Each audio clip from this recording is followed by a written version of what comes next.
O sentimento geral das populações do mundo é de algo que esteja em crise. O mundo vive em crise. Esse sentimento está no Brasil, está arraigado por toda a população nacional, mas se nós verificarmos os povos do mundo, não há aquele que esteja numa fase boa de progresso econômico, de distribuição de riqueza, de inserção das minorias e dos grupos explorados nas sociedades. É uma fase, de fato, de um retrocesso muito grande destas sociedades.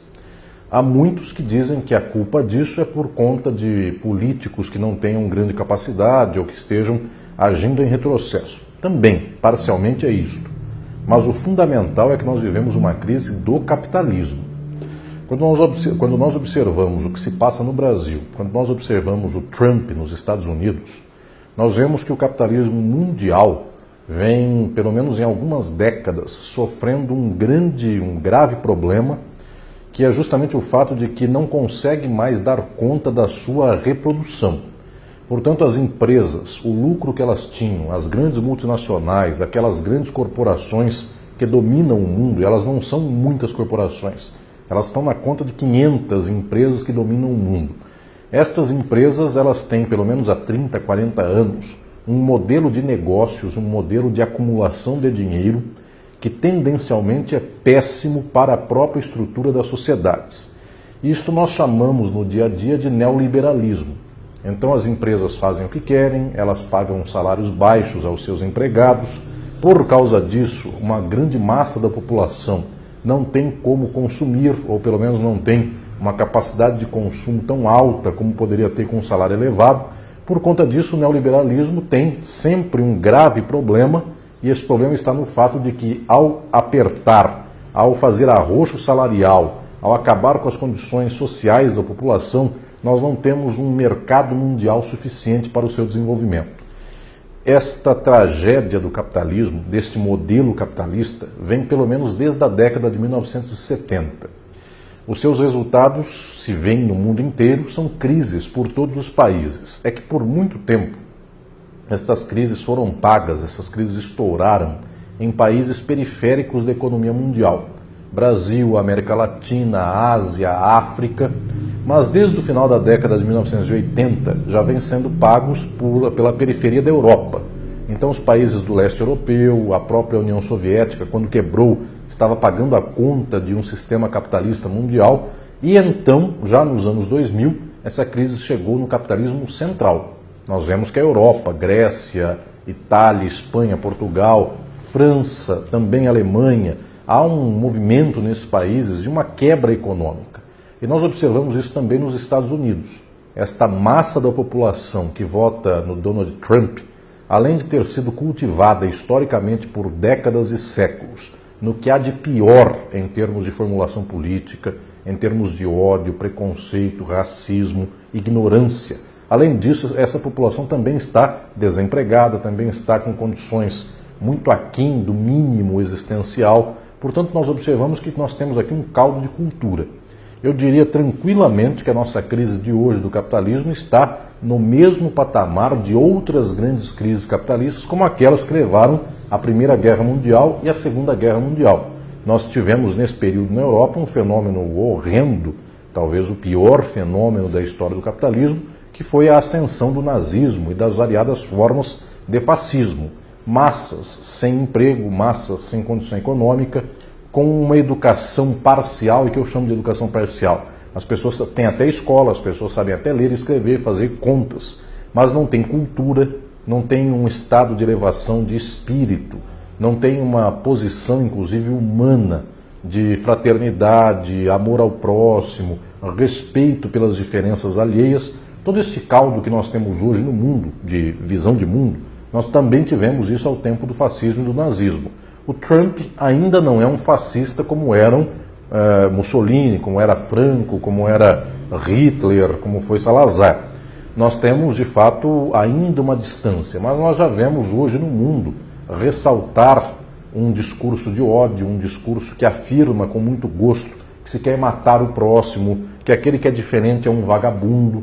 Nós observamos, inclusive, a tendência das pessoas a chamar isto por doença. Então as pessoas dizem, quem é de esquerda é doente, este termo infame que muitos usam, que é esquerdopata. Patos, em grego, quer dizer doença.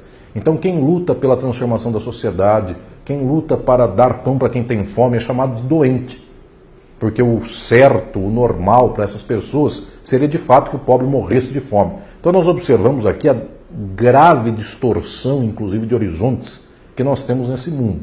Agora, isto vem sendo fomentado há muito e muito e muito. Meios de comunicação de massa, escolas que ensinam inclusive o abecedário, mas não formam seres humanos melhores. Inclusive, quando querem formar, aí vem gente que vai brigar com a escola, porque a escola está inclusive ensinando a democracia, a respeitar o outro, a ter uma certa possibilidade de olhar para o diferente com respeito. E tudo isso muitos, inclusive, abominam na própria sociedade. Eu diria, então, que nós vivemos um quadro no qual nós fomos cultivados historicamente para esse ódio.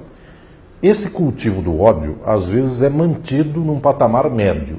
Mas quando, junto ao encontro deste movimento de ódio, vem também uma grave crise econômica e as pessoas ficam desempregadas e são incultas e não sabem explicar como funciona o mundo, aí então nós temos esta explosão, como acontece na realidade atual, na qual as pessoas estão desamparadas, na qual de fato elas têm uma vida péssima. Quando tem emprego, o emprego é muito ruim, o emprego não dá uma dimensão de dignidade para essa pessoa, não dá um horizonte pelo qual ela diga que aquilo é um sentido para a sua vida, ela tem raiva do que faz, aquilo não tem horizonte, não permite inclusive pagar suas contas e poder ter o mínimo de cultura, o mínimo de vida com uma qualidade existencial, nada disso acontece. E além disto, dos que têm um emprego e o emprego é péssimo, há uma multidão que nem emprego tem. Resultado, quando isto se junta, quando se dá esta forma de depressão das condições de um ser humano e das condições de vida na sociedade, e isto está muito ligado também com uma incompreensão sobre o mundo, nós temos o quadro que nós verificamos hoje na realidade. Como as pessoas explicam esta situação?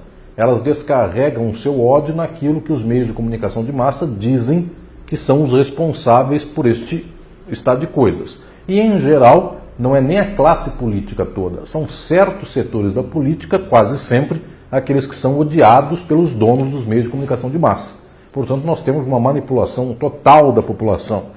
Gente que nunca viu um ser humano na frente, um determinado ser humano, mas que o vê todo dia pela televisão, o vê pelo Facebook, o vê pelo WhatsApp e tantas outras formas de comunicação, essa pessoa já tem um ódio mortal daquele que ele nunca viu pela frente.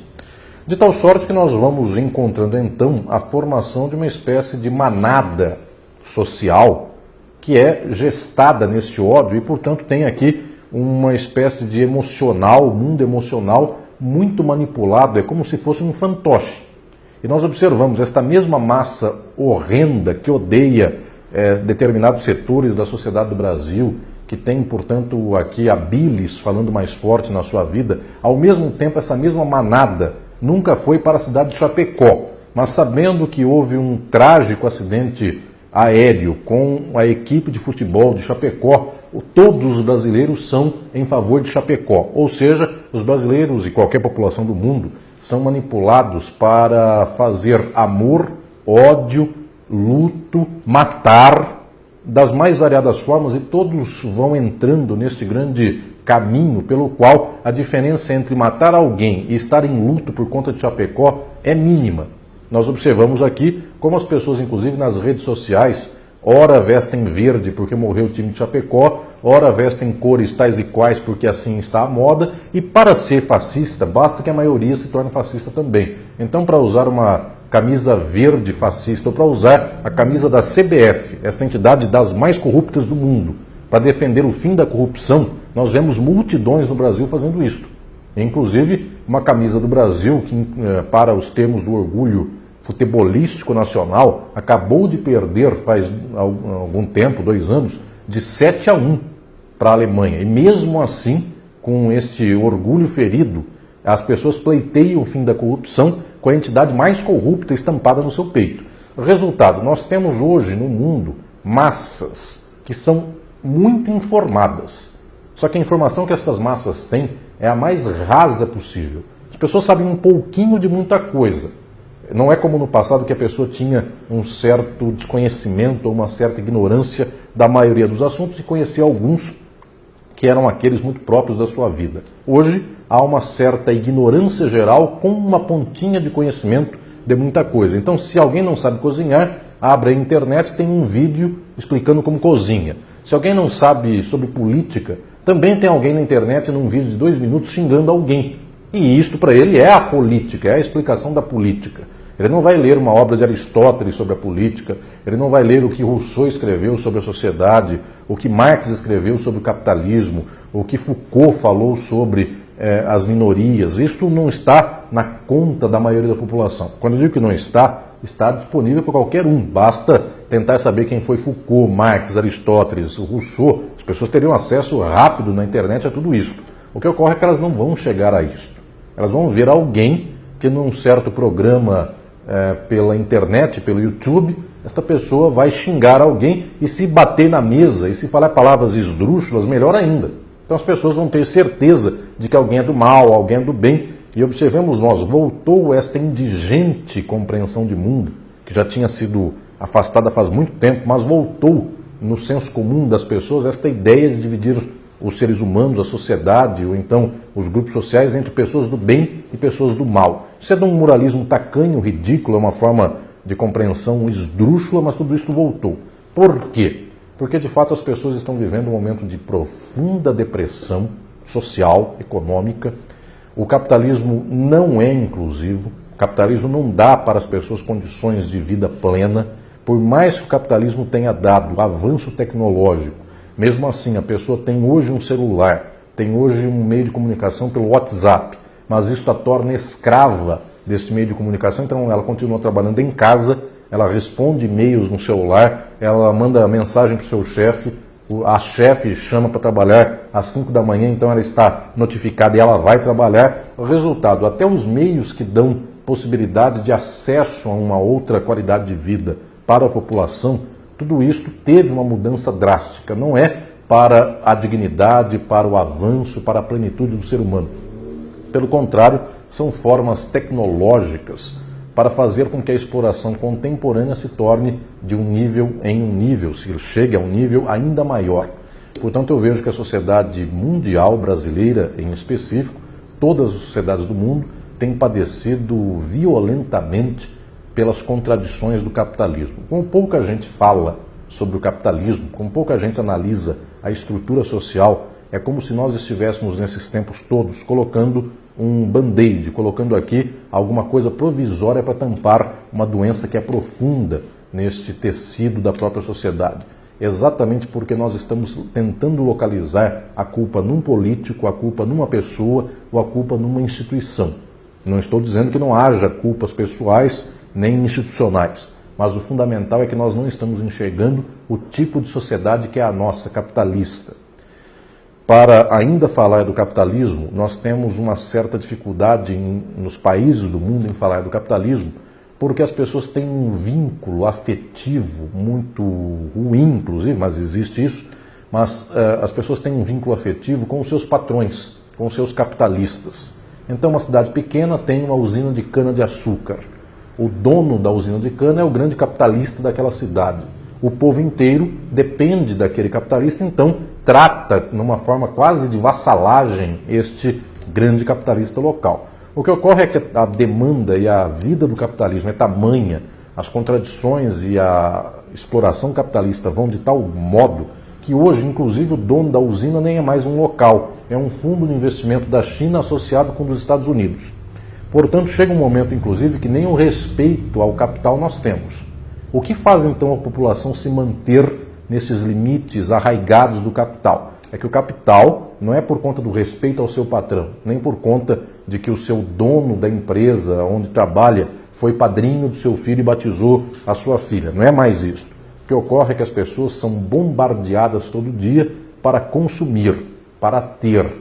E por causa disso, elas se põem numa lógica do capital de tentar acumular, de tentar trabalhar, de tentar ter dinheiro e tentar pisar em cima dos outros, ao invés de dizer que este sistema todo é errado. A pessoa quer ganhar o seu dentro desse sistema. Soma-se mais uma coisa a esse quadro geral. Qual é isso?